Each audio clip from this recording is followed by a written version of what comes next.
बहुत शुक्रिया मलिका। और लखनऊ को नमस्ते, और सुबह से ढेर सारा नमस्ते लखनऊ के साथ हो चुका है। लेकिन मुझे लगता है कि वो जो पीछे से कुछ, अगर मैं संख्या देख पा रहा हूँ, दहाई की संख्या में जो मोबाइल ऊपर हैं, वो से ज्यादा कर लीजिए। 2024 चल रहा है, साल ओलंपिक होना है। मनु देश के लिए ओलंपिक में भारत का प्रतिनिधित्व करने जा रही हैं। अगर आज फोटो नहीं खींचेंगे तो मेडल जीतने के बाद फिर कौन सी फोटो डाल पाएंगे?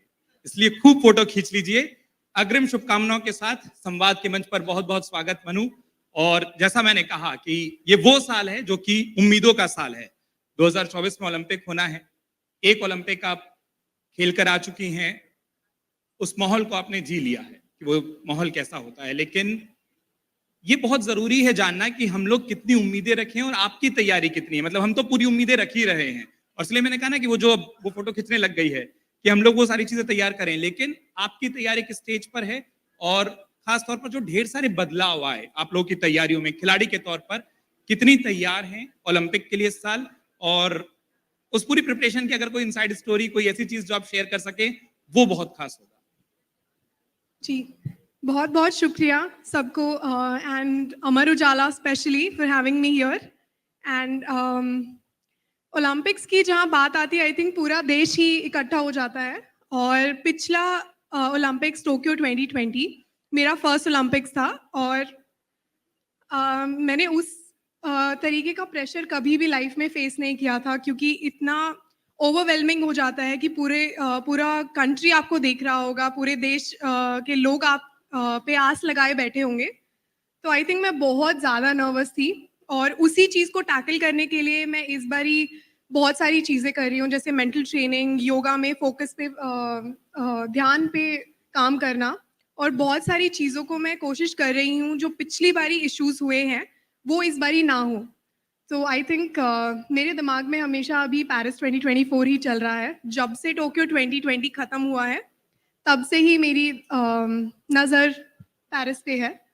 तो होपफुली आप सबकी दुआओं के साथ और मेरी मेहनत के साथ हम इंडिया का झंडा बहुत ऊंचा लहरा पाएंगे। ये जितनी जोर से बजेंगी, ये उतनी ज्यादा मेहनत हमारे लिए कर पाएंगी। Thank you, thank you. जैसा आपने कहा कि आपकी नजर है, और आपकी नजर के तो हम सब कायल इसलिए भी हैं क्योंकि ढेर सारे खेलों के बीच में आपने वो ढूंढ लिया जहां आपको पहुंचना था। जब आपके बारे में पढ़ रहा था, और मैं शुरू करता हूं, मतलब हम में से कुछ लोग घर पर शायद लूडो और कैरम को जीतने के बाद बहुत खुश हो जाते होंगे कि आज हमने फैमिली ग्रुप में लूडो जीत लिया या कैरम जीत लिया। मनु के बारे में जब मैं पढ़ रहा था तो टेनिस इन्होंने खेला, स्केटिंग की, और जब मैं इनसे पूछा कि ये टेनिस और स्केटिंग कैसा रहा, एथलेटिक्स इन्होंने किया, तो इन्होंने कहा कि नहीं वो तो स्कूल में था। और तुरंत पता चला कि इनकी मम्मी सुमेधा भाकर जी सामने बैठी हुई हैं, और सबसे ज्यादा जो खुश चेहरा इस वक्त मौजूद है इस पूरे हॉल में वो सुमेधा जी का है। तो उन्होंने तुरंत कहा कि नहीं नहीं, वो सिर्फ एथलेटिक्स नहीं था। मेरी बेटी क्लास 4th में जब दौड़ी तो सेकंड आई, और इस बात से नाराज थी कि वो सेकंड क्यों आई, मैं तो फर्स्ट आ रही थी। तो वो पहली रन में जब मनु गई हैं, तब से जो जीतना शुरू किया, और जिस बारे में मैं बात कर रहा था, उसके बाद बॉक्सिंग, कांठा जो कि मार्शल आर्ट का एक फॉर्म है, कबड्डी, कराटे, और ये सब वो खेल हैं जिसमें मनु ने स्टेट या नेशनल खेला है, मेडल जीते हैं। इनके घर की वो अलमारियों पे, वो शोकेस पे वो मेडल सजे हुए हैं। सवाल ये था कि जब इतना सारा खेल रही थी, तो क्या बहुत जल्दी किसी चीज से बोर हो जाती है जो आपको लगा कि एक गेम और बदलना, और फिर शूटिंग पर आई? या फिर शूटिंग कैसे आपने खोजी, या शूटिंग की तरफ आप कैसे गई? ये बहुत ही फनी स्टोरी है। शूटिंग मुझे शुरुआत में ऐसे मिली कि मैं क्लासेस बहुत बंक किया करती थी, क्योंकि मैं सिर्फ बायोलॉजी, केमिस्ट्री, फिजिक्स और मैथ्स, सिर्फ यही 4 सब्जेक्ट्स पढ़ती थी। उसके अलावा सभी सब्जेक्ट्स में English, Hindi, social science, politics, जो भी, वो सब मैं बंक कर देती थी, या फिर मुझे क्लास से बाहर निकाल दिया जाता था क्योंकि मैं बोर हो जाती थी। तो जैसे ही मुझे क्लास से बाहर निकालने वाले होते थे, मैं खुद ही उठ के चली जाती थी कि सर मुझे वहाँ जाना है, या मैम मुझे प्लीज़ आप जाने दीजिए। और स्कूल में ही शूटिंग रेंज नई नई खुली थी, और कोई भी शूटिंग के बारे में नहीं जानता था। जब भी मैं इंट्रोडक्शन में बोलती थी कि मैं शूटिंग करती हूँ, या फिर मैं गांव में दादी को बताती थी कि मैं शूटिंग करती हूँ, तो बोलते अच्छा कौन सी फिल्म की शूटिंग चल रही है, या फिर किस चीज़ की शूटिंग कर रहे हो। तो मैं उनको बताती थी कि बंदूकें होती हैं, राइफल्स होती हैं, गोलियां होती हैं, वो करती हूँ मैं। तो बहुत ही फैसिनेटेड होते थे कि क्या बात कर रहे हो, वो भी लड़कियों का खेल है, मतलब वो तो बॉर्डर पे ही होता है सिर्फ। तो ऐसी मेरी शूटिंग की स्टोरी है, कैसे मैंने शुरू किया। और वो वो बंक की क्लासेस लगभग 4 से 5 होती थी। तो उस समय मैं क्या करूं, तो मैं शूटिंग रेंज जाने लग गई। फिर कोच ने थोड़ा ध्यान देना शुरू किया, तो ऐसे मैंने शूटिंग शुरू की। उससे पहले बहुत सारे खेल मैंने खेले हैं, उसके लिए मेरे पेरेंट्स का सबसे बड़ा वो रहा है। मैं बहुत थैंकफुल हूँ, माय मॉम स्पेशली। मम्मी ने हमेशा मुझे कहा है कि तुम्हें जो भी करना है वो आप करो, हम आपको ढूंढ के देंगे। मैं घर आके कहती थी कि मुझे आज कराटे खेलना है, मुझे प्लीज कराटे की एकेडमी ढूंढ के दो। तो वो लग जाते थे। मैं अभी भी उनको कहती हूँ कि मुझे वायलिन का टीचर ला के दो, मुझे वायलिन सीखना है। अभी उन्होंने परसों ही मेरे लिए टीचर ढूंढा है। तो I am really really happy, I am so thankful कि पेरेंट्स जब अपने बच्चे को इतना सपोर्ट करेंगे तभी उनके पास ऑप्शंस होंगे कि वो किस किस चीज़ में करियर बना सकते हैं, क्या क्या चीज़ें वो ले सकते हैं। सिर्फ पढ़ाई नहीं होती है, स्पोर्ट्स आजकल कितना ज़्यादा प्रचलन में है। स्पेशली नीरज जी ने जब से मेडल जीता है तब से तो आई थिंक बहुत ज़्यादा नेक्स्ट लेवल पर करियर सोच रहे हैं लोग। मैं भी सोच रही हूँ, बहुत सारे लोग सोच रहे हैं। और शूटिंग की एक अलग बात यह है कि बहुत ही ट्रांसपेरेंट स्पोर्ट है। कोई चीटिंग नहीं है, किसी तरीके का पार्शियलिटी नहीं है कि ये हमारे स्टेट का है तो हम इसको नेशनल में जिता देंगे क्योंकि जूरीज उस स्टेट के हैं। तो ऐसा कुछ इशू नहीं हुआ मेरे साथ कभी भी, जैसा मैंने बॉक्सिंग में देखा, मैंने कराटे में भी देखा। तो इसीलिए मुझे शूटिंग से बहुत लगाव हो गया और मैं शूटिंग से ही जुड़ी रही हूँ इतने लंबे समय से। एक और चीज़ मैं मेंशन करती हूँ, प्लीज। ये जो स्पोर्ट्स हैं कराटे या मार्शल आर्ट्स, ये शायद मैंने शुरू इसलिए किए क्योंकि मेरी लड़ाइयाँ बहुत होती थी स्कूल में। मैं बहुत लड़के आती थी। मेरा भाई मुझसे बड़ा है और उसके लिए मैं लड़ती थी कि इसको किसी ने कुछ कहा ना तो मैं मतलब तुम्हें नहीं छोड़ूंगी, इसको कुछ नहीं कहना।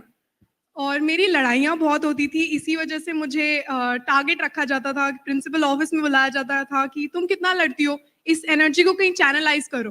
तो ऐसे मैंने कहा कि चलो मैं स्पोर्ट्स देख लेती हूँ, मैं मार्शल आर्ट्स देख लेती हूँ।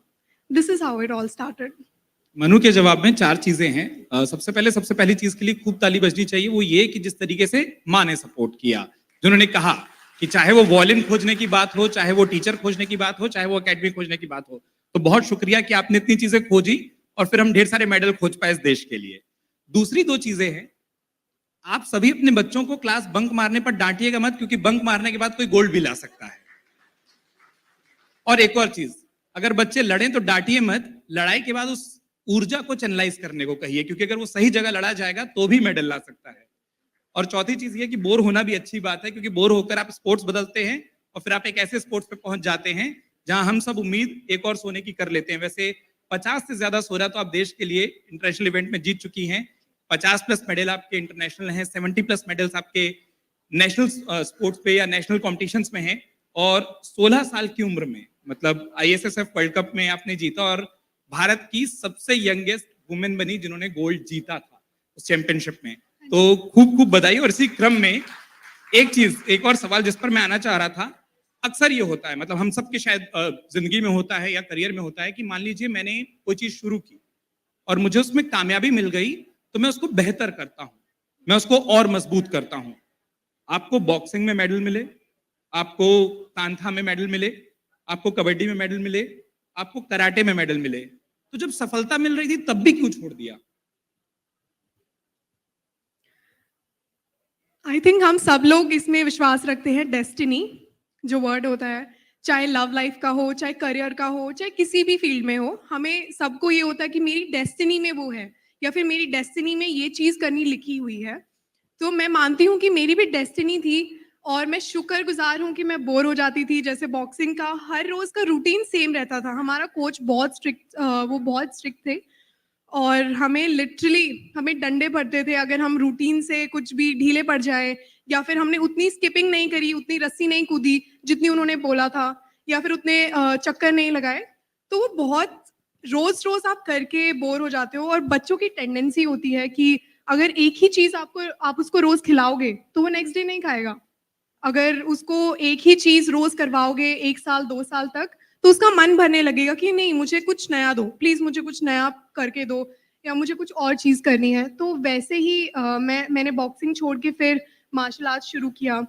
मार्शल आर्ट्स में स्टोरी मेरी ये रही मुझे बहुत दिलचस्पी थी, पर उन्होंने कहा मेरे 2 साल के करियर के बाद, जब मैं 3 बारी नेशनल चैंपियन बन चुकी थी, 1 ओपन और 2 स्कूल, उन्होंने कहा कि हम लड़कियों को आज से ट्रेन नहीं कर रहे हैं, तो आप प्लीज़ दूसरी अकेडमी ढूँढ लीजिए, हम आप कल से आना बंद कर सकते हैं।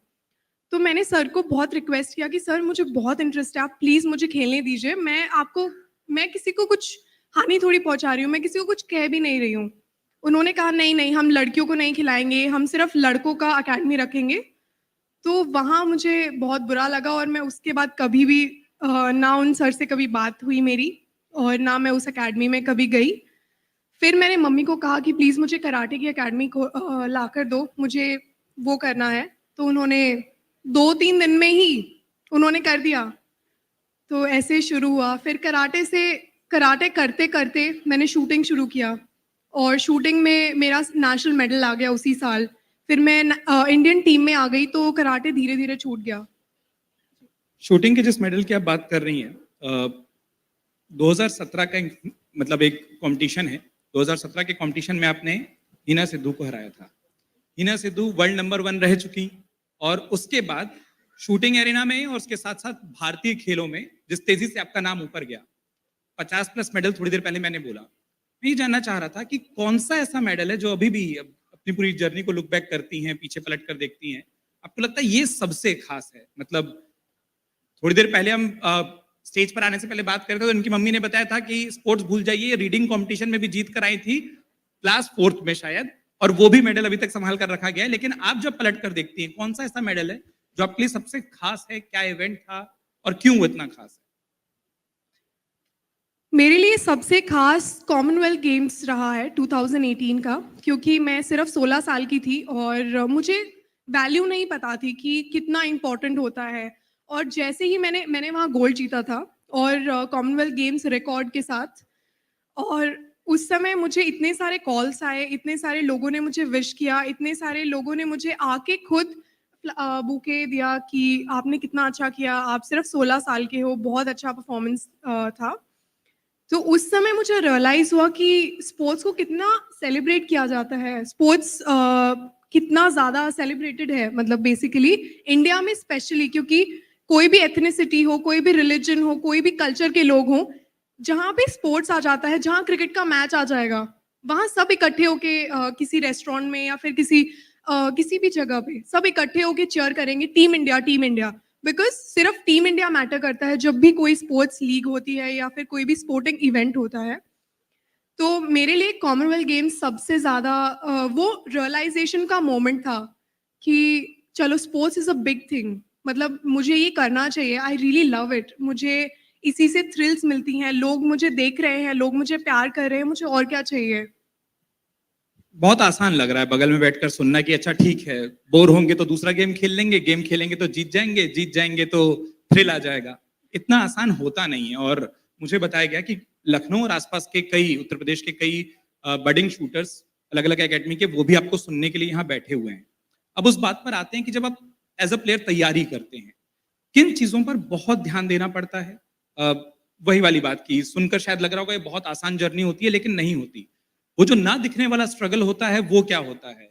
दिन के कितने घंटे लगते हैं, किस तरीके से वो पूरी की पूरी प्रैक्टिस होती है, क्या चैलेंजेस आते हैं, और क्या अच्छा, जो हम लोग बोल रहे हैं ना कि भारत बदलता हुआ दिखाई दे रहा है, तो क्या अच्छा हो रहा है? कल इसी मंच पर पीटी उषा जी थी और वो बता रही थी कि जब वो दौड़ती थी तो वो रेलवे ट्रैक के किनारे दौड़ती थी और वो रेल से रेस लगाती थी, क्योंकि उनके पास कोई स्टॉप वॉच लेकर खड़ा नहीं होता था। तो उनको एक चीज पता होती थी कि ठीक है, ट्रेन आएगी, स्टेशन के पास धीमी होगी, लेकिन धीमी होती ट्रेन की स्पीड इतनी होती है, मुझे इससे ज्यादा स्पीड मेंटेन करनी है। तो एक दौर इसी मन से हमने वो उस भारत का सुना जहां पर सुविधाएं नहीं थी। अब क्या अच्छा हुआ, लेकिन फिर भी क्या चैलेंजेस होते हैं? एक प्लेयर के बनने की जर्नी क्या होती है? मैं मानती हूँ कि किसी भी प्लेयर की जर्नी उसके घर से शुरू होती है, उसकी पेरेंट्स से शुरू होती है, उसकी माँ से शुरू होती है। और अगर पेरेंट्स अपने बच्चे को अपॉर्चुनिटी नहीं देंगे कि ठीक है, आप देखिए कितना डिफिकल्ट होगा कि मैंने नेशनल में अभी-अभी मेडल लिया है किसी इवेंट में और मैं कल अपनी मम्मी को जाके कहूँ कि मुझे दूसरा स्पोर्ट खेलना है या फिर मुझे पढ़ाई करनी है या फिर कुछ और मुझे करना है, तो वो एकदम से होंगे कि अभी तो नेशनल मेडल जीता है, एकदम से क्यों चेंज करना है, क्या हो गया? बट उन्होंने कभी भी क्वेश्चन ही नहीं किया। उन्होंने कहा ठीक है, तुम्हें लग रहा है कि तुम्हें बदलना है तो बदल दिया। और सबसे पहली जर्नी शुरू होती है पेरेंट्स से। कितना पेरेंट्स अपने बच्चे को सपोर्ट कर पाते हैं, कितना टाइम उनको दे पाते हैं, बिकॉज आजकल की लाइफ में मैं खुद अपने इर्द गिर्द देखती हूँ तो पेरेंट्स अपने बच्चों को टाइम ही नहीं दे पाते हैं। वो मानसिक रूप से कमजोर हो जाते हैं, वो चीजें बहुत धीरे धीरे अडेप्ट करते हैं, वो सीख नहीं पाते हैं बहुत जल्दी। तो सबसे इंपॉर्टेंट होता है पेरेंट्स को अपने बच्चे को टाइम देना चाहिए। नो मैटर आप कितने बिजी हो, आप कितना ज्यादा कुछ कर रहे हो, बट आप फ्यूचर जनरेशन को एक लक्ष्य दे रहे हो, आप उनको मोल्ड कर रहे हो। So this one was for the parents. अभी इंडिविजुअल के लिए, एथलीट के लिए सबसे ज्यादा जरूरी होता है डिसिप्लिन। ठीक है, आप बाकी चीजों में कॉम्प्रोमाइज कर रहे हो, कोई बात नहीं, बट जब भी आपके स्पोर्ट के ऊपर बात आती है या फिर आपकी पढ़ाई के ऊपर बात आती है, आपको डिसिप्लिन होना है। अगर आपको कुछ अचीव करना है लाइफ में तो you have to do it. It's no other way. You can not, कोई शॉर्टकट नहीं मार सकते हो आपकी। मुझे उधर मेडल जीतना है, मैं इतना इतना करूंगा, अरे आज तो मन नहीं है, सुबह नहीं उठा जा रहा है, कोई बात नहीं, आज रहने देता हूँ, कल करूंगा, कल से करूंगा। कोई कल नहीं है। आपको इस चीज को पकड़ के रखना है कि अगर मुझे कोई चीज करनी है तो करनी है। अगर आपका दृढ़ संकल्प होगा तो आप धीरे धीरे, आपकी पर्सनालिटी मजबूत होगी। आप और स्ट्रगल्स को ऐसे मत देखिए कि अरे मैंने तो ट्रेन में ट्रैवल किया है, मैं मंदिरों में, जैसे पर्सनली मैं मंदिरों में रुकती थी पहले, इतना वो नहीं होता था। तो तुगलकाबाद में हाँ जी, तुगलकाबाद में एक मंदिर है, वहां मैं रुकती थी अपनी टीम के साथ, हॉल में ही चादर बिछाकर। तो अपनी स्ट्रगल्स को ऐसे नहीं देखना है कि मेरे पास पैसे नहीं थे या फिर मेरे पास सपोर्ट नहीं था। अपनी स्ट्रगल को ऐसे देखना है कि ये मेरी लाइफ की स्टोरी बनने वाली है। इमेजिन ये सिनेमा हॉल में चल रही है तो कितना कूल लगेगा कि यहाँ से उठकर इतनी अच्छी जर्नी से, इतनी मेहनत करके मैं इतनी दूर तक आया हूँ या आई हूँ। तो वो उस तरीके से आप देखिए, आप इंजॉय करिए हर एक मोमेंट को। अगर आप आज ट्रेन में हैं, आप कल फ्लाइट में बिजनेस क्लास में ट्रैवल कर रहे होंगे, अगर आप मेहनत करेंगे तो, चाहे वो कोई भी फील्ड हो, चाहे पढ़ाई हो, लिखाई हो, चाहे स्पोर्ट्स हो, चाहे म्यूजिक हो। संवाद के मंच की खासियत यही है। सुबह स्मृति ईरानी जी यहाँ पर थी, वो बता रही थी कि एक वो छोटा सा कमरा गुड़गांव के बाहर, जहाँ पर लॉन्ड्री वालों का वो कमरा, जहाँ से उन्होंने अपने जीवन को आगे बढ़ाया और उनके परिवार वालों ने बोला कि ये घर खरीदना है, तो उन्हें ये जरूर कहा था कि इतना काबिल बन जाओ कि जहाँ कभी किराए पर रहे हो वो खरीदने की ताकत रख सको, लेकिन वो उन्होंने चलिए उसको नहीं खरीदा। जैसे आपने कहा कि मंदिर में रुकने को या ट्रेन, लोकल ट्रेन में सफर करने को अगर आप उसको चैलेंज मान लेती, या बोलते कि कितना स्ट्रगल है लाइफ में, तो शायद आप यहाँ नहीं पहुंच पाती। आप उस जर्नी मेकिंग को समझती हैं। जो आपने डिसिप्लिन की बात की थी, उस पर एक स्नीक पीक में अपने तमाम यहाँ जो हमारे दर्शक मौजूद हैं उनके लिए देना चाहता हूँ कि चीटिंग तो आप भी करती हैं। कल आपने रबड़ी जलेबी खाई,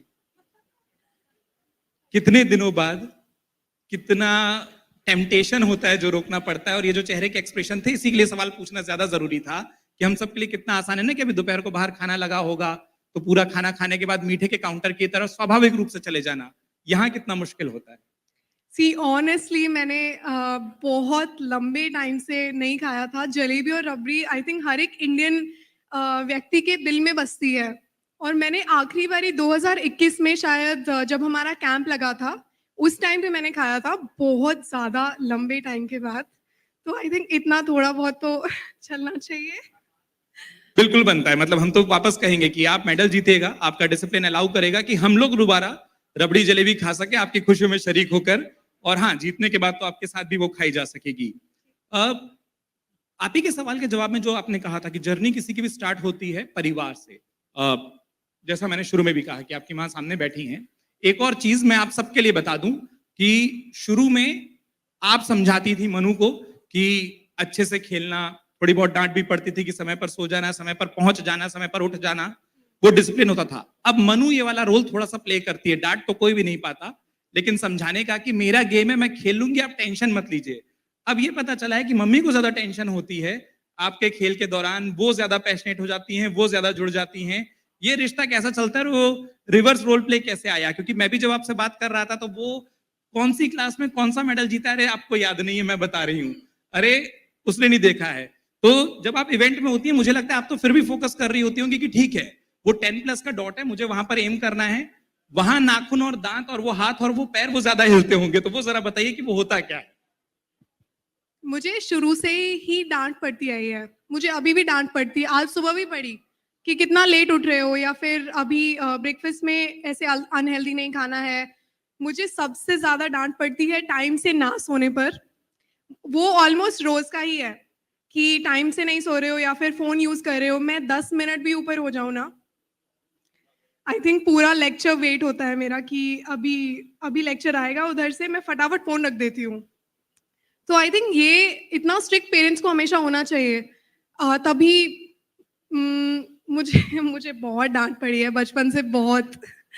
हर एक चीज में टाइम हो गया अकेडमी जाओ, टाइम हो गया होमवर्क कर लो, टाइम हो गया सो जाओ, टाइम हो गया खाना खा लो। तो आई थिंक ये छोटी मोटी चीज़ें हमेशा ही बहुत ज़रूरी होती हैं और हर एक पेरेंट्स को करनी चाहिए। इतना लिबरल नहीं होना चाहिए कि कोई बात नहीं बेटा, आप आराम से उठ जाओ, कोई बात नहीं आप आज पराठे खा लो। तो वो कभी कभी के लिए ही ठीक है। और जो आपने कहा कि रोल रोल प्ले। प्ले कैसे डिफरेंट हुआ, बचपन में मैं कहती थी मम्मी को कि मुझे वो वाली एकेडमी में जाना है, आप प्लीज़ मुझे वो एकेडमी ढूंढ के दो या फिर ऐसा कोई कोच ढूंढ के दो जो मुझे अच्छे से ट्रेन कर सके, मुझ में फेथ रख सके कि मैं कर सकती हूँ। तो वो लोग मम्मी ढूंढ के लेकर आती थी। मैंने जैसे मेंशन किया कि विद इन अ वीक, एक हफ्ता भी पूरा नहीं होता था, वो कहती थी कि ठीक है तुमको ये कोच चाहिए, वो रहे, उनके नंबर लो और इतने बजे से इतने बजे की क्लास है, स्कूल के बाद तुमको साइकिल लेकर जाना है उधर। और अभी मैं उनको कहती हूँ आप प्लीज रिलैक्स करो, अभी मैं 20-22 साल की हो गई हूँ, अभी मुझे पता है क्या जरूरी है क्या नहीं है, मैं कर लेती हूँ, मैं अपना टाइम शेड्यूल फॉलो कर लेती हूँ। पर डांट तो अभी भी पड़ती है। मैंने अपने पिताजी को 3 इडियट्स दिखाई थी और कहा था कि देखो, उसको अगर फोटोग्राफी करनी है तो फोटोग्राफी करने दो। और उसके बाद उन्होंने कहा था उसी फिल्म को देखकर कि देखो, उसको पढ़ना है तो वो दूसरी क्लास में भी जाकर पढ़ सकता है। तो एक ही फिल्म को हर कोई अपने अपने नजरिए से देखता है, और इसलिए मैंने सवाल पूछा कि मनु के शुरुआती जवाब सुनकर हर बच्चा बोल रहा होगा कि देखो, क्लास बंक मारूंगा तो बड़ा बनूंगा, बोर होता रहूंगा तो बड़ा बनूंगा, मैं बार बार गेम चेंज करूंगा तो बड़ा बनूंगा। अब वाले जवाब के बाद सारी माएं बोल रही होंगी देखो, डांट पड़ेगी तो बड़े बनोगे, टाइम से सोगे तो बड़े बनोगे, डिसिप्लिन रखोगे तो बड़े बनोगे। तो वो जो 50% दिखा था उसको पूरा करने के लिए सवाल बहुत जरूरी था। अब सवाल वापस शूटिंग की तरफ लाता हूँ। भारत में एक आमतौर पर मान्यता ये, हाँ हाँ प्लीज। जी, मुझे ये चीज़ कहनी है कि आप अपने बच्चे को ये मत बताओ कि पढ़ो, आप उनको ज़रूरी वैल्यू बताओ कि क्यों पढ़ना चाहिए या फिर क्यों आपको डिसिप्लिन में रहना चाहिए, आपको क्यों किसी चीज़ पे फोकस करना चाहिए। आप उनको यूं मत कहो कि टाइम हो गया उधर जाओ। नहीं, मुझे हमेशा से समझाया गया था कि अगर आप 20-22 साल के होगे, आपको कुछ करियर चाहिए है तो आप क्या करना पसंद करोगे, आपको किस चीज़ में अपना करियर बनाना है, आप उसको उस चीज को उसके अंदर ही जागृत कीजिए कि क्यों जरूरी है हर एक चीज, क्यों लाइफ में करियर होना जरूरी है, क्यों लाइफ में पैसे की क्या वैल्यू होती है, या फिर रिस्पेक्ट क्यों करना चाहिए बड़े लोगों को। आप उनको डिक्टेट मत कीजिए कि नहीं उनके पैर छुओ, नहीं, आप उनको बताइए कि क्यों जरूरी होता है। बिकॉज बताने वाली चीज बंदा एक दो बारी में भूल जाएगा, बट अगर उसको समझ आ गई है तो वो पूरी लाइफ टाइम फॉलो करेगा। जैसे मुझे मेरे पेरेंट्स ने हमेशा वैल्यू बताई है कि क्यों आपको करियर बनाना चाहिए, क्यों आपको सेल्फ मतलब इंडिपेंडेंट होना चाहिए, क्यों आपको खुद के पैसे कमाने चाहिए या फिर खुद की रिस्पेक्ट कमानी चाहिए। तो अगर आप वो बताओगे तो बच्चा धीरे धीरे खुद सीख जाएगा। उसके बाद आपको ज्यादा टेंशन लेने की जरूरत नहीं है, आप वैल्यूज सिखाइए, वो करियर खुद बना लेगा। टोक्यो ओलंपिक की एक घटना की बात करना चाहूंगा, और वो इसलिए करना चाहूंगा कि मेरे ख्याल से जो इसको देख रहे हैं और जो यहाँ मौजूद हैं, हम सब जब जिंदगी में कुछ शुरू करते हैं, कई बार ऐसा होता है कि जिंदगी हमको गिरा देती है, हम असफल हो जाते हैं। शायद हमने सालों तक जिस चीज के लिए तैयारी की हो, और कोविड के कारण टोक्यो ओलंपिक 1 साल लेट भी हुआ, तो सालों की तैयारी थी, प्लेटफॉर्म था, मंच था, लेकिन मनु के साथ कुछ ऐसा हुआ कि पिस्टल में दिक्कत आ गई। हम सब ने वो तस्वीरें देखी कि हमको दिख रहा था कि रेंज में भारत का झंडा, क्वालिफिकेशंस के नंबर, राउंड के नंबर, कौन कहां पर है, और सडनली हम देख रहे हैं कि नहीं, वो पूरा फोकस करीब 6 मिनट के लिए इस पर था कि वो पिस्टल ठीक होने लगे। जिस पिस्टल से आपको वहां पर निशाना लगाना था उसमें खराबी आ गई, आपको वो रेंज में जहां जिस रो में आप खड़ी हैं आपको वो छोड़ना पड़ा, पिस्टल को देखना पड़ा। 6 मिनट में वो ठीक हुई, लेकिन कोई ग्रेस पीरियड नहीं देती है लाइफ, और स्पोर्ट्स 14 मिनट, वो 14 मिनट जो पूरे उस पिस्टल को ठीक करने के खराब हुए, लाइफ में कोई ग्रेस नहीं मिलता, ओलंपिक में कोई ग्रेस नहीं मिलता। आपके पास बचे कुल मिला के 36 मिनट और शॉट्स लगाने थे 44, जिसमें आपको स्कोर करना था। 36 मिनट में 44 शॉट, यानी आपको 1 मिनट से भी कम मिला हर एक शॉट के लिए, जिसमें आपको निशाना लगाना है, एम करना है, ट्रिगर करना है। वो एक असफलता थी। लेकिन जो सवाल मैं पूछना चाह रहा हूं, जैसा मैंने कहा कि कई बडिंग शूटर्स यहाँ मौजूद हैं, आपने उससे कोप अप कैसे किया और क्या सीखा? टोक्यो के बाद मैं आई थिंक 2 महीने तो बहुत ही डिप्रेस थी। आई थॉट कि जहाँ मैं हर जगह गोल्ड जीतती हूँ, सिल्वर भी नहीं, ब्रॉन्ज भी नहीं, जहाँ मैं हर जगह गोल्ड जीतती हूँ, मेरा लिखा ही हुआ है कि मैं जीतती ही हूँ, वहाँ पे मैं अच्छे से परफॉर्म नहीं कर पाई। मेरी पिस्टल जो भी इश्यूज हुए, बट लाइफ थोड़ी खत्म हो गई। देयर इज नो एंड, मतलब ऐसे थोड़ी है कि वो लास्ट था मेरी लाइफ में, लास्ट मैच था या फिर लास्ट अपॉर्चुनिटी थी मेरे पास। मैं और ऐसे मौके क्रिएट कर दूंगी, मैं और इतनी और मेहनत करूंगी, मेरे पास ये मौका हो सकता है फिर से आए, तो मैं क्यों गिव अप करूं? मैंने आई थिंक 1 महीना शूटिंग को बिल्कुल हाथ नहीं लगाया था उसके बाद, ओलंपिक्स के बाद। और उसके बाद मैं रह ही नहीं पाई। मैं लिटरली जग, केटल होती है, केटल में पानी डाल के उससे ऐसे होल्डिंग करने लग जाती थी कि नहीं मुझे करना है, मुझे वापस करना है। तो अगर आपका कोई भी लाइफ में लो मोमेंट आता है, वो लाइफ का एंड नहीं होता है। आप वैसे अपॉर्चुनिटीज आप हैं तो आप और भी ज्यादा अपॉर्चुनिटीज को बना सकते हो। आप आगे और भी बहुत सारी अपॉर्चुनिटीज आप खुद क्रिएट कर सकते हो। तो आप ये मत सोचो कि एक बड़ी हार के बाद मैं गिव अप कर दूं। नहीं नहीं, बहुत सारे लोग क्या सोच रहे होंगे कि मैं जीतने वाली थी और मैं नहीं जीती। नहीं, it's about you, it's your life. जैसे मैम ने मेंशन किया था, लाइफ इज प्रेशियस। आप उसको ऐसे नहीं कर सकते हो कि मैं हार गया या फिर मेरा एक एग्जाम फेल हो गया तो मैं गिव अप कर दूंगा। नहीं, मेरी लाइफ, आई थिंक मेरी एज भी उस टाइम पे 19 या 20 ईयर्स थी।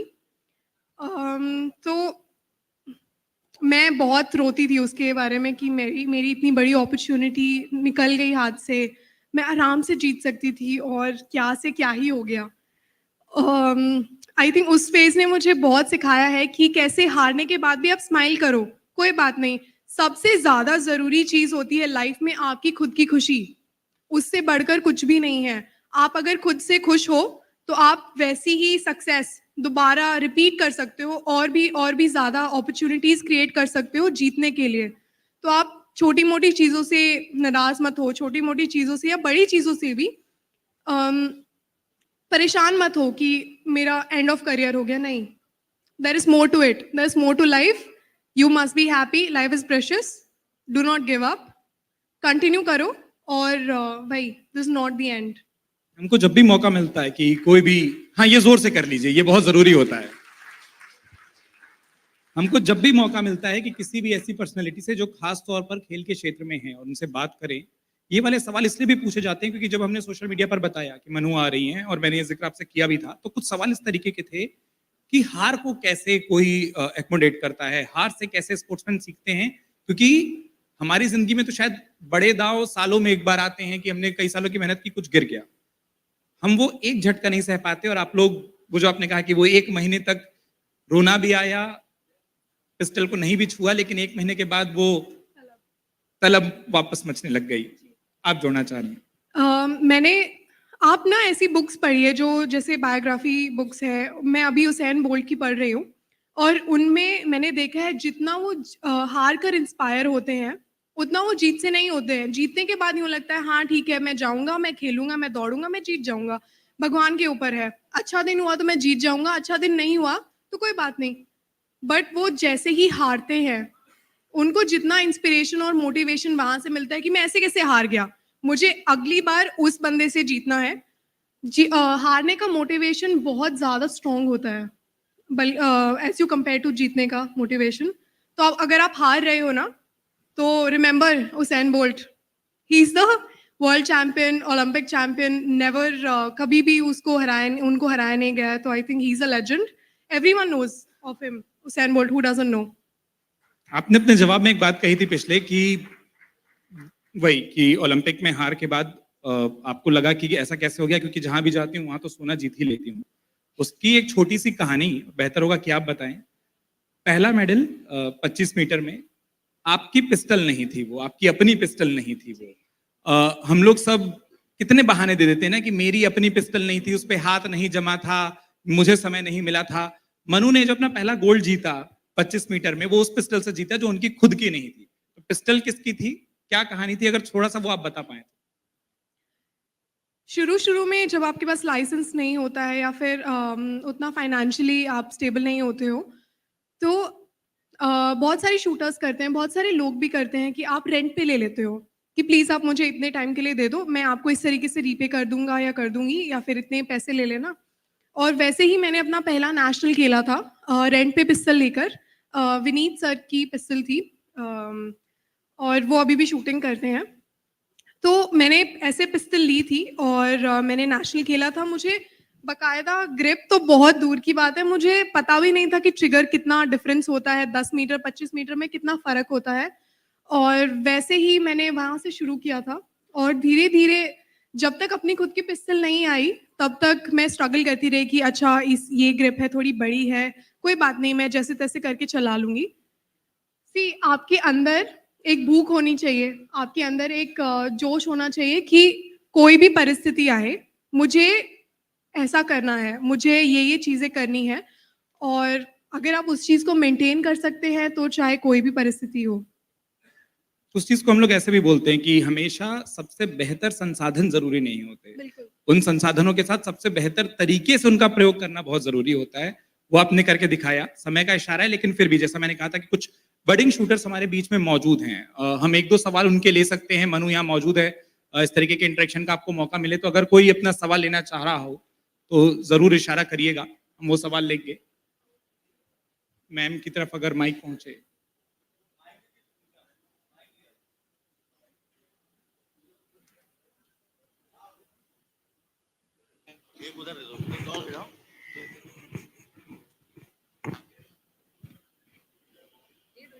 पहले वहां पीछे दे दीजिएगा, जो जैसा मैंने कहा था कि जो बडिंग शूटर्स हैं अगर उनको वो इंटरेक्शन का मौका मिले वो ज्यादा जरूरी होगा, क्योंकि वो इनसे सीखना चाहेंगे। अगर हमारे पास अगर ऐसे ये फौज तैयार हो जाए तो हमको भी मजा आएगा वो मेडल टैली तिहाई में देखने की, भारत की। Good afternoon, ma'am. We are students of La Martine College. We are part of the shooting team, and we have a story similar to yours. हमने भी बंकिंग के थ्रू ही डिस्कवर करी थी शूटिंग। हमने भी बंकिंग थ्रू ही discover करी थी bunk करके शूटिंग। मैं, हाँ आप सवाल कर लो, मैं बताता हूँ आपको। And we have a shooting coach with here as well. My question to you is that when we are practicing, we're doing everything well. I was performing really well. I wasn't really facing any problems. But the moment I went to play the nationals, I started sweating. I had so many questions to myself. I was doubting myself. So how do I maintain my composure? And I'm pretty sure that I'm not the only one who's facing this problem. So how do we maintain our composure? अगर आप सवाल सुन पाए तो। Shooting के बारे में एक misconception है बहुत सारे लोगों को कि सिर्फ खड़े होके गोली चलाना है। It's more mental. आप जितना ज़्यादा स्ट्रॉन्ग मेंटली होगे आप उतना अच्छा परफॉर्म कर पाओगे। नो मैटर आप कितना ज़्यादा हार्ड वर्क कर रहे हो, कितनी ज़्यादा आप में काबिलियत है, जब तक आप फोकस नहीं हो तब तक आप उस लेवल का परफॉर्मेंस नहीं दे पाओगे जिस लेवल तक आप कर रहे हो ट्रेनिंग। और मैं कहूँगी, आपको सजेस्ट करूँगी कि आप बहुत सारे ओपन कॉम्पिटिशन्स खेलो। ओपन कॉम्पिटिशन्स जहाँ पे कोई बेट हो, जैसे आप अगर आपस में ही लगा सकते हो कि चलो मैंने 1000 रुपए की बेट लगाई है, मुझे इतना स्कोर करना है, या फिर ऐसा कुछ, या फिर स्कूल ऐसे इवेंट्स ऑर्गेनाइज करे कि असेंबली में या फिर सारे बच्चों को एज अ स्पेक्टेटर बिठाकर आपको मैच खेलना है या फिर आपको फाइनल खेलना है, तो उस तरीके से आप थोड़ा सा फील कर पाओगे कि किस तरीके से आपकी बॉडी रिएक्ट करती है, किस तरीके से आपका स्कोर टर्न आउट होता है।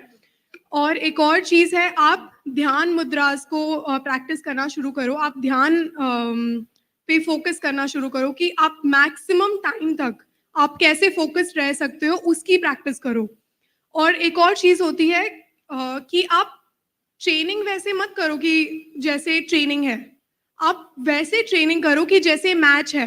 आप वैसे पढ़ाई करो जैसे आपका पेपर है, आपको कोई क्वेश्चन पूछ रहा है। तो आप वैसे ट्रेनिंग करो जैसे आप मैच में कैसे करोगे। मैं कभी कभी करती हूँ कि मैं नॉर्मली ट्रेनिंग कर रही हूँ और मैं एकदम से सोचूंगी कि ठीक है, अगर अभी मैच चल रहा होता और मुझे अगली सीरीज 98 की चाहिए होती तो कैसे सिचुएशन होता, क्या फिर क्या सब कुछ होता। तो मैं बेट लगा लेती हूँ कि मुझे अगली सीरीज 98 की मारनी है, नहीं तो मैं से 500 रुपए या फिर 1000 रुपए हार जाऊंगी। तो आप वैसे कर सकते हो। आपको प्रेशर सिचुएशन की ट्रेनिंग करना बहुत जरूरी है, क्योंकि बहुत सारे शूटर्स की ये इश्यूज होते हैं कि हम ट्रेनिंग में तो इतना अच्छा कर लेते हैं पर मैच में वहां जाकर नहीं होता है। आप डिस्ट्रैक्टेड बहुत होते हो। अगर आप अपने स्कूल के एरिया में आपको पता है कि मुझे ये सब चीजें करनी है, आपका रूटीन होता है एक, और जब आप बाहर जाते हो सेम रूटीन फॉलो कीजिए। आप डिस्ट्रैक्टेड मत होइए कि किसने क्या पहना हुआ है, कौन कितना अच्छा लग रहा है, या फिर कौन कितना बड़ा शूटर है, या कौन कितना अच्छा एथलीट है। नहीं, आप वहां आपके खुद के लिए हो, अपने खुद के ऊपर फोकस कीजिए। मेरे ख्याल से आपको आपका जवाब मिला होगा। हाँ मैम, आप। उत्कर्ष जी, वैसे तो आपने कोई सवाल छोड़ा नहीं है, लेकिन मैं मनु जी आपको ये बताना चाहूंगी क्योंकि आप लखनऊ में बहुत बड़ी इंस्पिरेशन हैं। यहाँ पर 7 नेशनल शूटर्स बैठे हुए हैं, उन्होंने नेशनल्स खेला हुआ है और कुछ मेडल भी लेकर आए हैं। आज इन सब ने स्कूल मिस किया है और ये सब आपसे कुछ सवाल पूछना चाहते हैं। इनके कुछ सवाल हैं, अगर कुछ सवाल बच रहे हैं तो आप लोग पूछ सकते हैं। और मेरा बेटा भी नेशनल शूटर है and he one nationals at the age of 11 years 3 months, so That's he's very also nice. sitting here. Yeah, Congratulations. Hello, मेरा नाम सौम्य कुशवाहा है। मुझे आपसे एक क्वेश्चन पूछना है। जब आप शॉट लेते हैं तो सभी के मन में एक वो रहता है थिंकिंग कि ये 10.9 जाएगा, ये हमारा शॉट कहाँ जाएगा। वो जो थॉट्स होते हैं ना, उसको कभी कभार कंट्रोल नहीं कर पाते। जैसे मैं शॉट लेती हूँ तो मैं कहती हूँ कि ये प्रोबेबली 9.8 जाएगा, तो वो जाता ही है। तो वो थॉट्स को कैसे कंट्रोल करे कि जिससे कि हम एक परफेक्ट शॉट ले सके। एक तो आप कोई भी प्रोफेशन में हो तो आप प्लीज अपनी डायरी मेंटेन कीजिए। वो आपको एक रिकॉर्ड देगी कि आपने कितना इम्प्रूवमेंट दिया है, या फिर जहां आपने अच्छा परफॉर्म किया है तो आपने क्या क्या चीजें फॉलो की हैं। तो एक डायरी जरूर मेंटेन कीजिए, कोई भी स्पोर्ट्स में हो या फिर किसी भी प्रोफेशन में आप हो। दूसरी चीज, आपने कहा कि मैं सोचती हूँ तो 9.8 होता है, तो वो 9.8 ही हो जाता है। मेरे साथ भी ऐसा होता है एक्चुअली, बट वो मोमेंट है जब आपको रियलाइज करना पड़ेगा कि आप प्रोसेस से दूर जा रहे हो। मतलब आप अगर फोकस्ड ही नहीं हो कि मुझे मेरी चीज कैसे अच्छे से करनी है, और आप रिजल्ट पे ऑलरेडी ध्यान दे रहे हो, तो पहले आप प्रोसेस करोगे, उसके बाद ही तो रिजल्ट आएगा। आप पहले कैसे सोच सकते हो कि मैंने 100% स्कोर कर लिया या फिर मैंने 100 की सीरीज मार दी। आपको पहले आपके प्रोसेस पे ध्यान देना पड़ेगा कि मैं ऐसे करता हूँ, ये मेरी टेक्निक है, और ऐसे करने से मुझे एक अच्छा शॉट चाहिए है। वो चाहे 9.8 हो सकता है, चाहे 10.4 हो सकता है, बट आप जब तक अपनी टेक्निक नहीं स्ट्रॉन्ग करोगे तब तक आपको ऐसे ही रैंडम शॉट्स मिलते रहेंगे। तो आप फोकस करो प्रोसेस पे। जैसे गीता में भी कहा जाता है कि कर्म करो, फल की चिंता मत करो। तो वही है, आप अपना प्रोसेस करो। आप ये मत सोचो कि ये शॉट कहाँ जाएगा। आप सिर्फ अपना 100% दो कि मेरी टेक्निक ये है, मुझे ये फॉलो करना है। Thank you. और प्लीज आप मेडिटेशन शुरू कीजिए। हमारे इंडिया की ये सभ्यता रही है हमेशा से कि हम योगा में बहुत एडवांस्ड है, तो आप प्लीज उसका बेनिफिट उठाइए और आप योगा कीजिए। Yoga, meditation, focus.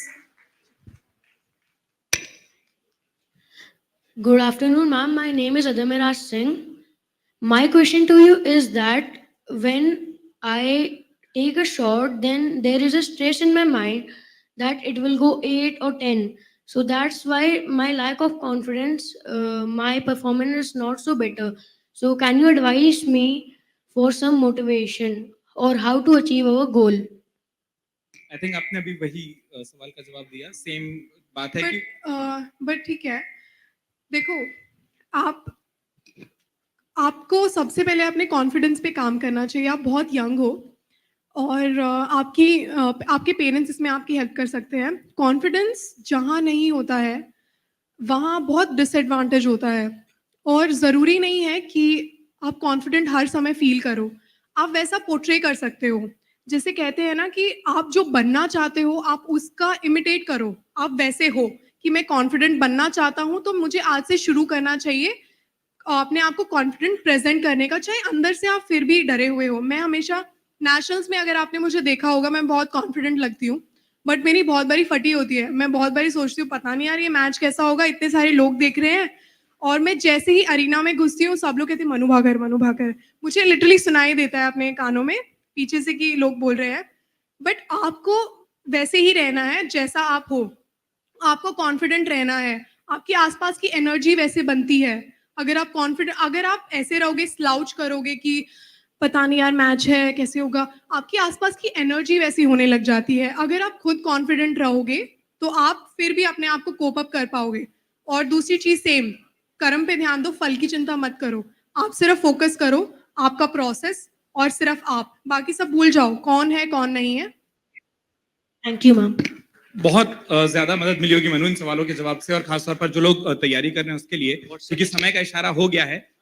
मैं सेशन को खत्म करूं उससे पहले सिर्फ दो चीजें। एक जो आपने कहा ये प्रोसेस वाली बात, और इस सारी प्रोसेस में ना हम लोग एक नाम या एक शख्स जिनको भूल जाते हैं वो है, हाँ मैं वो सवाल लूं, पर मुझे लगता है एक सवाल जो मैं बहुत जरूर लेना चाहता हूं, मैंने सोच कर रखा था कि शायद वो इस आखिर दौर में आएगा, आपके कोच के बारे में बात होना। क्योंकि हम सबको वो व्यक्ति तो दिख जाता है जो तैयार हो रहा है, जो जिसने शोहरत पाई है, जो तैयार हो रहा है, लेकिन तैयारी करने वालों में पेरेंटल आपने बताया, घर का माहौल आपने बताया, आपके कोच जसपाल राणा अगेन किसी परिचय के मोहताज नहीं, लेकिन वो कैसे आपके पर्सनल कोच के तौर पर किन चीजों का ध्यान रख रहे हैं और उनका इम्पैक्ट क्या है? जी मैं मतलब आई थिंक बहुत सारे लोग जानते होंगे उनको, जसपाल राणा। वो एक बहुत बड़े शूटर रह चुके हैं और काफ़ी लंबा उनका करियर रहा है, काफ़ी सारे मेडल्स उन्होंने एशियन गेम्स, कॉमनवेल्थ गेम्स में उन्होंने इंडिया के लिए जीते हैं। और उन्होंने मैं बहुत यंग थी जब उन्होंने मुझे पकड़ा था और मुझे तराशा था बेसिकली। मेरा कॉन्फिडेंस उनसे आता है। मैं आज भी कहती हूँ अगर मेरे कोच नहीं होते मेरा कॉन्फिडेंस बहुत लो होता। मैं मेडल्स जीत रही थी, अभी आई थिंक लास्ट ईयर ही मैंने उनके साथ दोबारा काम करना शुरू किया, और ओलंपिक्स के टाइम पे अनफॉर्चुनेटली कुछ इवेंट्स की वजह से हमारा फॉल आउट हो गया था। बट मैंने लास्ट ईयर ही दोबारा उनसे जून में उनके साथ काम करना शुरू किया। और कुछ लोग होते हैं जिनको देखकर आपको कॉन्फिडेंस आता है, जैसे कईयों के पेरेंट्स होते हैं, किसी का बेस्ट फ्रेंड होता है, किसी के फादर होते हैं, किसी का भाई होता है। मेरे वो कोच हैं। मैं जब भी उनको देखती हूँ ना मुझे ऐसे फील होता है कि चाहे कैसा भी हो, चाहे मेरा मैच अच्छा हो बुरा हो, चाहे मैं गोल्ड जीतूं, चाहे मैं फाइनल में नहीं आऊं, वो सब संभाल लेंगे। तो एक उस तरीके का बॉन्ड है हमारा कि वो मेरे गॉड फादर जैसे हैं, और मैं उनको ब्लाइंडली फॉलो करती हूँ अब, कि जो भी वो कहें, जैसे भी वो कहे कि ये मैच खेलना है तो खेलना है, ये मैच नहीं खेलना तो नहीं खेलना, रोज सुबह 6 बजे उठना है तो उठना है, रोज योगा करना है तो करना है। तो this is my bond with him. हर अच्छी बातचीत वो होती है जिसमें बार बार ये इशारा किया जाए कि समय हो गया है, और मुझे लगता है कि ये उस बातचीत के क्रम को दिखाता है। और जानबूझकर मेरे पास भी कुछ ऐसे सवाल हैं जो मैंने नहीं पूछे, ताकि एक वादा आपसे ले सकूं कि जब अमर उजाला संवाद का अगला मंच होगा तो मनु उन सवालों के जवाब देने के लिए फिर हमारा हिस्सा बनेंगी, और अगली बार हम ओलंपिक मेडलिस्ट उन मनु भाकर के साथ बात कर रहे होंगे। ढेर सारी शुभकामनाओं के साथ मंच पर इस पूरे सेशन को खत्म करूं। सुमेधा जी, मैं आपको बुलाना चाहता हूं क्योंकि आपकी एक हसरत है जिसके बारे में पब्लिकली बताना बहुत जरूरी है। सुमेधा जी की एक जिद थी कि मनु डॉक्टर बने। अब मनु क्लास बंक करते करते कराटे, कबड्डी, बहुत सारी चीजों को खेलते खेलते, मार्शल आर्ट करते करते शूटिंग में आ गई हैं। तो मैंने उनसे पूछा कि अब वो बेटी डॉक्टर नहीं बनेगी। बोली नहीं, वो पीएचडी करवाएंगे उससे, स्पोर्ट्स में डॉक्टर तो लिखवाएंगे नाम के आगे। तो जो परिवार की अपनी जिद होती है वो भी पूरी होनी बहुत जरूरी है। और जैसा मनु ने भी कहा कि मेकिंग इन मनु में अगर कोई शख्सियत सबसे बड़ी है तो वो सुमेधा जी हैं। बहुत बहुत शुक्रिया कि आपने ढेर सारी क्लासेस इनको बंक करने दी, आपने हर वो एकेडमी इनको खोज के दी, आपने हर वो चीज पूरी की। और मनु इंस्टाग्राम पर बहुत एक्टिव है, हम बहुत जल्दी वो वायलिन वाला एक वीडियो देखना चाहेंगे जहां ये वायलिन बजाती हुई दिखाई दे हमको। बहुत सारी शुभकामनाओं के साथ आपका भी स्वागत, और मल्लिका मंच पर आगे की तमाम कार्रवाई। मैम प्लीज, और मनु से ज्यादा तालियां ताकि ये और डांट सके कि बेहतर मेडल की तैयारी हो।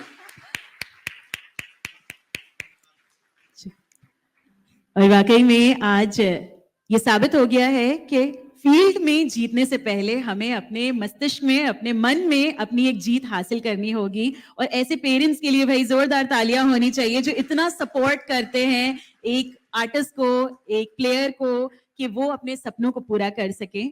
और आज मनु का आभार व्यक्त करने के लिए सबसे पहले मैं मंच पर कुछ खास हस्तियों को आमंत्रित करना चाहूंगी। Can I please request Sushil ji, unit head Lucknow, along with Tulika Rana from Amar Ujala, to please join us. And in order to express a humble gesture of gratitude, I request both of them. मल्लिका, एक गुस्ताखी, मुझे लगता है कि मनु के बारे में अगर एक लाइन आप ना बोलें कि आपके हिसाब से, हमने तो बेटी को सुन लिया, बेटी के हिसाब से माँ को सुन लिया, माँ के हिसाब से बेटी, अगर एक लाइन में, ताकि ये सेशन की पूर्णता हो जाएगी। जो आपको लगे, उसने जो जो बोला, सही बोला, गलत बोला, और क्या और कुछ ऐसा है जो आपको लगता है कि नहीं ये ठीक करना जरूरी है। ढेर सारी माएँ मौजूद हैं। आज के सेशन की खासियत ये है कि हमने उस आधी आबादी पर फोकस किया है ताकि वो अपने घर में बच्चों से कैसे बात करनी है, कैसे ट्रीट करना है और उनकी इच्छाओं को कितना पूरा करना है, कैसे पूरा करना है। आप सभी को मेरा नमस्ते। कैसे आप सभी? मुस्कुराते रहिए, और हम यदि स्वस्थ रहेंगे, हंसते मुस्कुराते रहेंगे, तो हमारे घर अपने आप ही चहकते और महकते रहेंगे। बेटा भगवान ने जैसे शादी होते बेटा दे दिया था, तो मेरी यही तमन्ना थी कि मेरे घर में एक बेटी आए। मैं भिवानी कॉलेज में ओटी करती थी, तो भगवान ने मुझे सरप्राइज दिया कि बेबी आने वाला है। कॉलेज में अलाउड नहीं था एडमिशन की, ऐसे प्रेग्नेंट इसको एडमिशन नहीं देंगे, तो बहुत ऐसे चक्कर लगाए।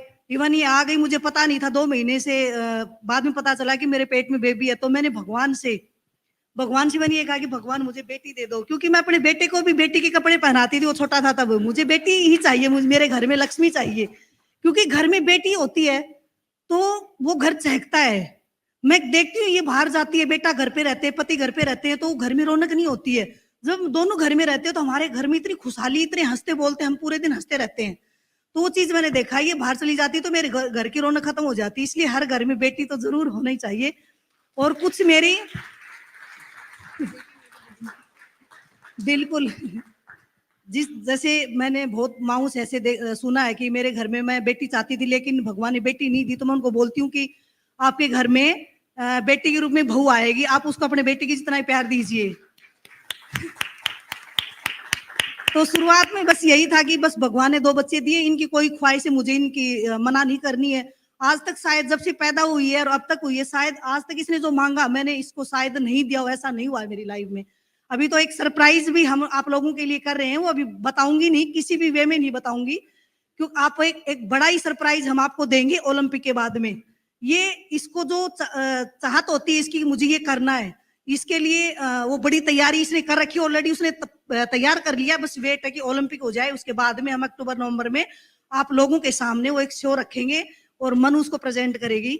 तो बस आप लोगों से यही दुआएं हैं, और आप अपने बच्चों के साथ जुड़ते रहिए, क्योंकि मैं गुरुकुल में पढ़ी थी, तो वो गुरुकुल के मेरे संस्कार थे। गुरुकुल में हमें इतना एक फौजी की जो लाइफ होती है उसी तरह से हमें मेंटेन किया जाता। तो सुबह 4 बजे उठो, रात को 10 बजे सो जाओ। मैंने स्कूल में भी 15 साल काम किया है। माइक पे जैसे मैं बोलती हूँ, थोड़ा सा मुझे हेजिटेशन होता है, अंदर से नहीं बोल पाती हूँ, तो अपने आप को मैं आगे के लिए तैयार करूंगी कि कुछ बातें मेरे जहन में होती हैं, आप लोगों के समक्ष में वो प्रस्तुत करूं, ताकि एक माँ को हिम्मत मिले। मैं पढ़ी, ससुराल में आई गांव में, तो मुझे काम पे लगा दिया। तो मैं मेरे पति को बोलती थी, यार मैं भैंस का गोबर डालने तो मैं नहीं आई थी, मैं पढ़ी थी, कुछ मुझे करना है मुझे कुछ करना है, मैं ये काम में मुझे खुशी नहीं मिलती है। तब मैंने प्राइवेट एक कॉलेज ज्वाइन किया। उसके 6 महीने ही मेरा सिलेक्शन ओटी ओरिएंटल ट्रेनिंग, जो एक बीएड माफिक होती है, मेरे करते ही उसको बंद कर दिया था। तो धीरे धीरे अपने आप को थोड़ा सा ऊपर निकाला कि मुझे गांव में ही रह के ये सब चीजें नहीं करनी है। फिर स्कूल का प्लान किया कि एक स्कूल खोल लेते हैं, उसमें बच्चों को पढ़ा। प्राइवेट में तो ये था कि नहीं, प्राइवेट में जाएगी, थोड़े से पैसे देंगे, पूरे दिन ऐसे तुम्हें खींच के रखेंगे। तो फिर खुद का स्कूल खोलने का मन हुआ तो खोला। फिर मैंने वहां 15 साल मैंने मेहनत करी, बच्चों को वो मैंने सब दिया जो बच्चों को चाहिए होता था। आज ही बच्चे मेरी इतनी रिस्पेक्ट करते हैं, मैं जहां भी जाती हूँ बच्चे मुझे देखते हैं, आके मुझे मेरे पैर छूते हैं तो एकदम ऐसे डर जाती हूँ कि किसने आके मेरे पैर छुए। मैम आप हमें भूल गए। मैं उनको बोलती हूँ, बेटा तुम लोग बड़े हो गए हो ना, तुम्हारे दाढ़ी मूंछ आ गई, मैं तो वैसी की वैसी रहूंगी, शायद मैं तुम्हें नहीं पहचान पाती। तो बस मेरा यही टारगेट है कि जहां भी हम जुड़े, जहाँ किसी भी एक इंसान से भी जुड़ते हैं तो भी वहां अपनी छवि को छोड़ के आओ। तो मैं तो 1000 बच्चों से जुड़ी, वो बच्चे आज भी मुझे बड़ा याद करते। मैं स्कूल को छोड़ के आ गई, पेरेंट्स बोले कि आप नहीं है तो हमारे बच्चे भी स्कूल में नहीं आएंगे। तो बच्चों से तो दिल से जुड़ी हुई हूँ। और मेरा यही है कि मैं अभी अपनी, जैसे बच्चे बड़े हो गए, बोलते मम्मी आप कुछ करो, तो दोबारा से फिर मैं स्कूल में बच्चों से जुड़ूंगी। उनको अपनी संस्कृत की जो मेरी पढ़ाई है, जो मैं बच्चों को देना चाहती हूँ, मेरा ज्ञान है वो देना चाहती हूँ, उन तक पहुंचा पाऊँ, ताकि मेरी वजह से बच्चों को कुछ ज्ञान मैंने दिया, अपने छोटे से ज्ञान में से मैंने बच्चों को कुछ ज्ञान दिया। यही मेरा माहौल था कि स्कूल में जब माएँ अपनी बेटियों को घर से बाहर नहीं निकालती थी, मैं उन माओं को मीटिंग में बुलाती थी कि एक बार आप आइए जी, मेरे हस्बैंड फौज में है। मैंने कहा मेरे भी नेवी में है। हम माओं को थोड़ा सा हिम्मत रखना पड़ेगा, तभी हमारे बच्चे, हम एक माँ ये दिखाएंगे कि हमारे पति बाहर नेवी की जॉब करते हैं, हमने अपने घर में बच्चों को संभाला है, तो आप सब दीजिए जो बच्चे को चाहिए होती। मैंने माओं को जो कभी घर से नहीं निकली थी, उनको घर से मैंने निकाला। एक मीटिंग हमारी होती थी, आज भी वो सब माएं मुझसे जुड़ी हुई है। उनको मेरे से बड़ी ज्यादा हिम्मत मिली है उन माओं को। तो ये हिम्मत, अपनी हिम्मत, हम हमारे अंदर जो हिम्मत होती है को भी हमें दे देनी चाहिए, ताकि वो हमसे कुछ सीख सकें। और जब एक गांव में जो एक बहू जैसे हम बन के जाते हैं ना, उसको वो उठने नहीं देते हैं, वो सोचते हैं कि नीचे ही रह तू, उठ, ऊपर मत उठ। जब मैंने स्कूल में पढ़ाना शुरू किया तो मुझे बड़ा दबाने की कोशिश करी, बड़ी हिम्मत से मैं जाती थी स्कूल में पढ़ाने के लिए। पता ही नहीं, बेटी आने के बाद में मेरे अंदर, जब बेटी पैदा हुई तो इतना जोश हुआ। इसके आने के बाद में हर चीज, किसी ने टोका कि तू स्कूल नहीं जाएगी, ये नहीं करेगी, वो नहीं करेगी, मैं करती गई, मैंने पीछे मुड़ के ही नहीं देखा। तो ये सब शायद बेटी की बदौलत मेरी लाइफ चेंज हुई है। ठीक, और जैसा आपने कहा ना कि आप माइक पर शायद बोलना शुरू करिए, बहुत बहुत शुक्रिया। अगला सेशन, मुझसे अगले सच्ची संवाद में- में जब होगा तो हम मनु विद मॉम का भी एक कर सकते हैं कि आप बहुत बढ़िया बोलिए। और जैसा मैंने कहा माइक कि मेरे हाथ में आता है, मेरी हेजिटेशन मतलब इतना नहीं, हम अंदर से मनु विद धड़कन मॉम है। करेंगे अगले संवाद में, वो गोल्ड मेडल जीत कर आए और ये एक सेशन होगा, ये वादा हम आपसे इस मंच पर ले रहे हैं। अगर आप ये वीडियो YouTube पर देख रहे हैं तो हमारे चैनल को सब्सक्राइब करें और बेल आइकन को दबाना ना भूलें। अगर आप Facebook पर ये वीडियो देख रहे हैं तो हमारे पेज को लाइक करें।